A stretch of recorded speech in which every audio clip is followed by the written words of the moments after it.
Welcome to Unchartered and Unfiltered, the journey back to you. I am Cynthia Jameson, your host, and this is where we break free from the noise and dive deep into what truly matters you. If you're tired of the shoulds, the expectations, and the pressures to fit into a mold that doesn't serve you, you're in the right place. This isn't a podcast about easy answers or sugar coated advice. This is your invitation to reclaim your path, embrace the unknown, and become the bold, unapologetic version of yourself that's been waiting to show up. It's time to get unfiltered. Let's get started. Hello, and welcome back to Uncharted and Unfiltered, a journey back to you. I am your host, Cynthia Jameson, and if you are new to me and my work, welcome. And if you have been here since the beginning or any time in between, welcome back. This episode today is a little different.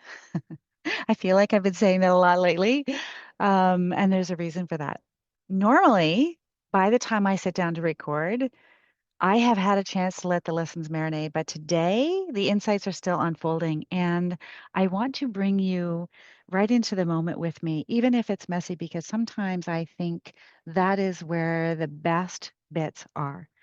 And the reason why I think that is because sometimes the universe flips your plans upside down, and what you thought would be a headwind becomes a tailwind.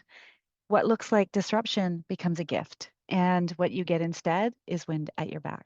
Let me explain. Let me bring you back into this with me. So, if you are listening in real time, yesterday was Sunday, September 21st, 2025, and I had the privilege of running the 45th anniversary Terry Fox Marathon of Hope. Now, I did not run the marathon. I ran the 13K across the Confederation Bridge, which is the longest bridge in Canada, and it spans from New Brunswick to Prince Edward Island. And I want to invite you, if I can, into this story with me. So just picture this. It's 5:45 in the morning. The air is cool. The sky is still dark. There are seven humans, beautiful humans, who are tumbling into two cars, buzzing with nervous energy. And the plan was we had an hour drive and we are going to park on the New Brunswick side, get a shuttle to Prince Edward Island, and then run back to New Brunswick, which would then give us the ability to hop in our cars, get back to the hotel, get a shower, have a beautiful afternoon lunch, and then head back home. And that's not what happened. So, with this sheer volume of cars, there were anticipated almost 10,000 people there. And all I can say is the universe had another story in mind, another ending. So, we parked in a field, we boarded the shuttle, and we started the run from New Brunswick to PEI instead. Now, at first, that felt like a little bit of a disruption. And the moment that my feet hit the bridge, the moment that my running shoes hit the pavement, the moment that the air started to fill my lungs, I realized the gift that we had been given. Instead of the wind in our faces, the universe gave us the wind at our backs. And with each and every step across the bridge, gratitude grew. Now, there were six of us that ran the full 13 kilometers. And my dear husband, if he's listening, he listens to my episodes, he took on the 5K. And along the way, there were survivors, there were supporters, there were families, there was an army team with rucksacks, there was music here and there. And as we got closer to Prince Edward Island, it was drifting across the water to us. The entire time, there were stories that were being shared, there was laughter ringing out, and there was so much goodness. And the bridge stretched what seemed to be endlessly ahead of us, and the water just glittered like the most magical, sparkly beauty that you could ever imagine. And as the sun rose higher and higher, the smiles got wider and wider. And of course, all of us were there to run in Terry's honor, which was such a beautiful reminder of resilience and courage and vision that he had that still moves millions, millions of people. Now, I remember myself doing my very first Terry Fox run back in high school. Back then, every kilometer felt so hard. It felt almost impossible to me, literally, truly. And yesterday, as I was crossing that bridge, I couldn't help but reflect on how much has changed. And that comes down to a few things like training, it's showing up, it's putting in the reps. And that is what transforms what once felt impossible into something that feels today not only doable, but downright joyful. And I have been, I'm not sure actually if I've mentioned this on the podcast, but I have been doing half marathon training as well.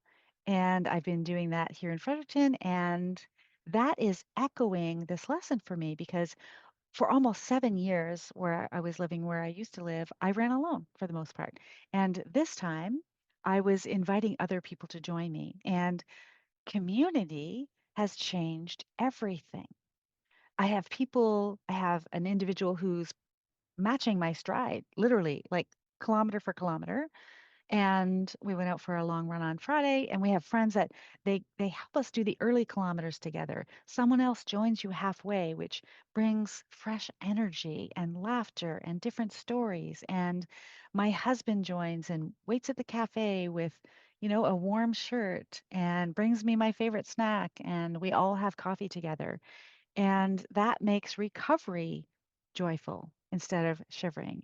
And that is the beauty of community because support, however you give it or however it looks like, it doesn't have to look the same to matter. Every role counts, every presence changes the journey. And the runs themselves have taught me that detours hold hidden gifts. What feels like disruption may actually be grace in disguise. Community multiplies joy in ways that going it alone never will. We aren't meant to do the big stretches of life alone or races. Bananas, Cavendish French fries, potato chips, which is the fuel we had at the end of the run yesterday, hardly perfect fuel, but good enough. And sometimes in life, enough is exactly what sustains us. Training changes what feels possible. Practice builds ease. Companions make the hard miles lighter. And as I'm saying this in real time, I'm reminded, yes, and all of this applies to our brains. And so it's striking me. The universe isn't just shifting our route across the bridge, it was shifting something in me. This run happened on a day of cosmic invitation, a solar eclipse in Virgo, and the fall equinox. Now, I'm not an astrologer, but here's what I do know. Eclipses invite us to release. And this particular eclipse is in Virgo, which is inviting us to release perfectionism and the illusion that life must be right. Equinoxes remind us to return to balance, where night equals day, shadow equals light. And so there's two simple lessons here that are rising up, which is releasing the illusion of perfection. Life isn't about that flawless execution, that perfection at all. Even though our brains try to tell us that it is, instead, it's about presence. It's about being present in the moment and enjoying that moment that is the one that you have right here, right now, because that is the only one that is promised. We are not guaranteed another moment after this very one. Even whenever you're listening to this, like this very moment, that is the moment, and that is what you're choosing to do with your moment. And the second piece to this is balance. Like balance is not a permanent state, it is a rhythm that we get to return to again and again. And this is echoing through me as my feet are hitting the pavement on the bridge. Like balance comes in cycles. And as if that wasn't enough, the timing of this run is such that it is landing right here, right now, as I step into a new chapter myself. As of today, Monday, September 22nd, if you're listening in real time, I begin a year-long journey to become a spiritual director. Now, you might be asking, well, why, Cynthia? Why would you be doing that? And what I would say as a response is my work just isn't about coaching leaders. It's about living what I teach. It's about embodying what it means to release fear and live from love instead. And this was a commitment and an intention that I set at the beginning of 2025 for myself. And to do that, I have needed to and will continue to need to shed, grieve, and release parts of me and my ego that no longer serve. And this is where it gets real because right here, right now, my brain all day today has been throwing me every automatic thought you could imagine. I've stepped into fear, doubt, urgency. My brain has been inviting all of these things. And just like on that bridge yesterday, I keep coming back to the truth. The wind is at my back. Love is here. Love is present. And gratitude is here. And gratitude is present. And love and gratitude are both louder than fear. And I'm just being reminded this morning, my husband and I were out for a walk, and I shared a line from this book that I'm reading, which is by an author. I probably won't say their last name correctly, so I'll spell it, but their name is Jesse Ayani, Ayani, and the title of the book is The Lineage of the Codes of Light. And I'm reading this in preparation for this coursework. And the line that I shared with him is intent moves the cogs of the universe that shapes reality. And if we shift our perception and align our intent with divine love, we will create a new reality. And there is actually, in my mind, the way that I'm thinking about it right here, right now, although it might change later, no matter what we're facing, there is always another perspective. There is always another shift in our perception that we can make, that can shift how we look at things if we are open and willing to do that. And that is exactly what I felt yesterday. I felt the intent of Terry Fox's legacy. I felt the love of the people, of my friends, of the running community, whether they were part of our group or not, of the people that were walking, of the people that were there with their loved ones. I could feel the trust that they had placed in themselves, in their family, in the process, shaping reality in real time. And I noticed even more lessons. Leading with intent shapes reality. Resilience built on love, not fear.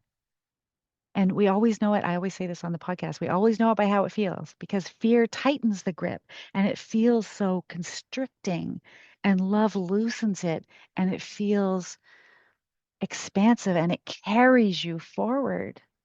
And that's what it felt like yesterday on the bridge.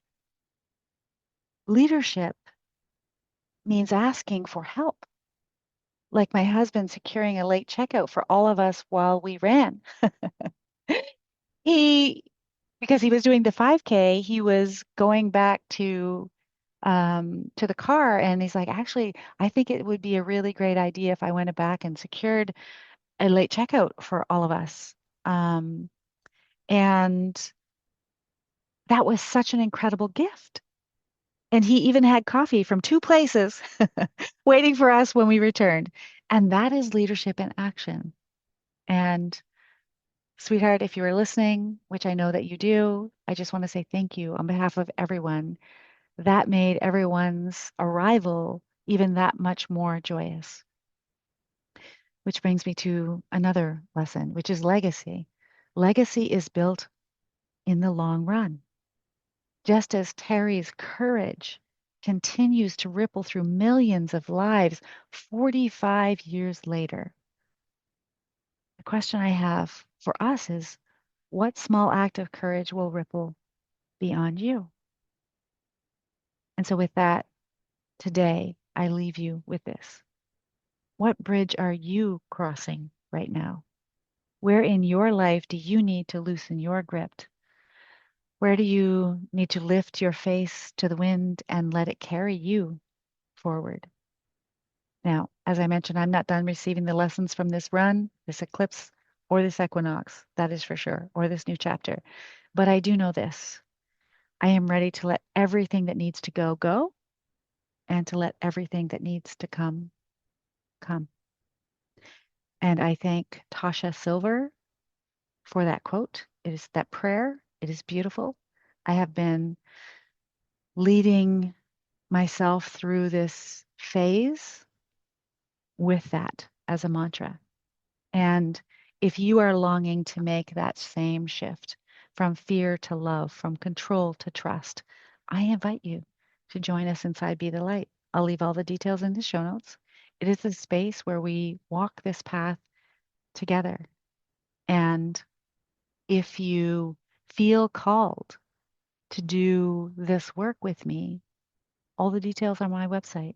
So until next time, next week, may you keep crossing your bridges, feel the wind at your back, and remember that you are never alone on this journey. I hope that you're walking away feeling more aligned with your true self, more confident in the choices ahead, and ready to leave the safe path behind, knowing you've got everything you need within. Remember, the journey to you isn't about finding one perfect direction. It's about trusting yourself enough to explore all of it. If you're ready to dive deeper, join me for the next episode and don't forget to subscribe so that you never miss the next step on your path. I invite you to join my mailing list at www.cynthiajamesoncoach.ca, where we'll deepen our relationship and you can claim your copy of Your Inner Compass, a guide to charting your course to authenticity. Until next time, stay unfiltered, stay true, and most importantly, stay you.